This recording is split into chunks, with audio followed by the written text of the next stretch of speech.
Podcast and retirement with Damon Kalvari.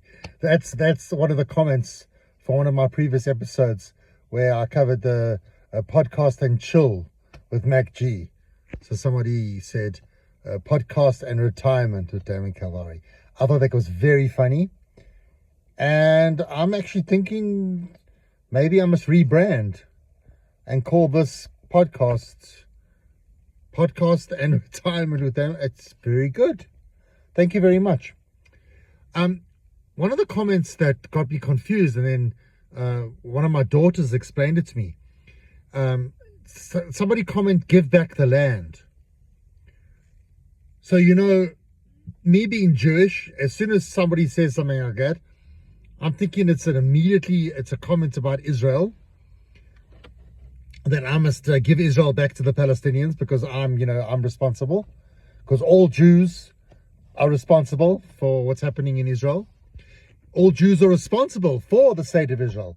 And I'm sorry, it's just not the case. That's just not the case. So I jumped to conclusions. I got a bit upset. I got a bit hot under the collar. But then I explained it. I said to my daughter, I got a bit of anti-Semitic trolling on my TikTok. And I explained to her what happened, and she said to me, no. That's what us kids. So she's saying, so this gen, whatever the latest gen we are, is a Gen Z. That's what they say to each other. Apparently, black and white kids, they joke with each other. They say, give us back the land. It's like a joke. A black kid will say to a white kid, give us back the land. And then a black kid will say to a white kid, call that kid a colonizer. And then the white kid will say to the black kid, will call the black kid a colonized. You the colonized. So it's a joke. So I don't know whether it's refreshing. Let me think. I thought it was a bit amusing. Is it healthy? Is it unhealthy? Maybe, I suppose it's healthy because they're joking about these things. I mean, serious issue, apartheid. I mean, we still live with the terrible legacy of apartheid. Still extreme poverty in South Africa. As a result, high rates of crime. So maybe, in a way, it's positive because they're joking about it. And in terms of socializing with young people, black and whites are getting on with each other. They're joking, they're relaxed. But, on the other hand, maybe they should have a realistic or accurate grip and understanding on history. Maybe they're belittling history and they're not understanding history properly. So from that point of view, maybe it's not such a good thing. Do young South Africans, black and white, I'm talking about kids 12 years old up to 20, up to 18 years old, are they like, do they have this consciousness about our history? Because when you talk about history in South Africa, it's not just something that happened and it's over. It didn't just happen and it's over. Unfortunately, the consequences and the legacy of apartheid's going to go on for generations to come. So there you have it on that one.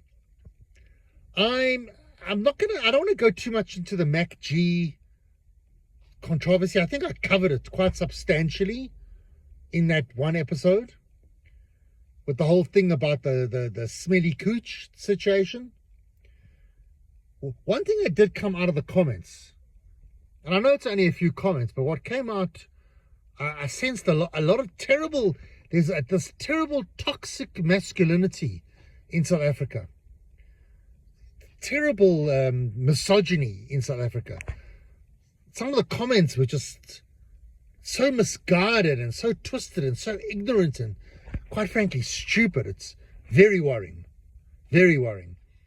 And maybe my episode didn't maybe serve a positive purpose or didn't create a positive influence in that way, because I think people get confused and maybe they didn't understand what I was saying.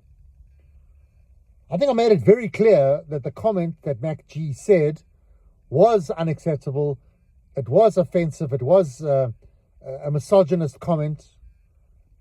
But all I was trying to point out, there's lots of mitigation. There are lots of. It was a long show. He's trying to entertain people. So I think it was blown out of proportion. Like, for him to be called before a portfolio committee in Parliament for a 3-second comment, bit of an overreaction. That's all I was saying.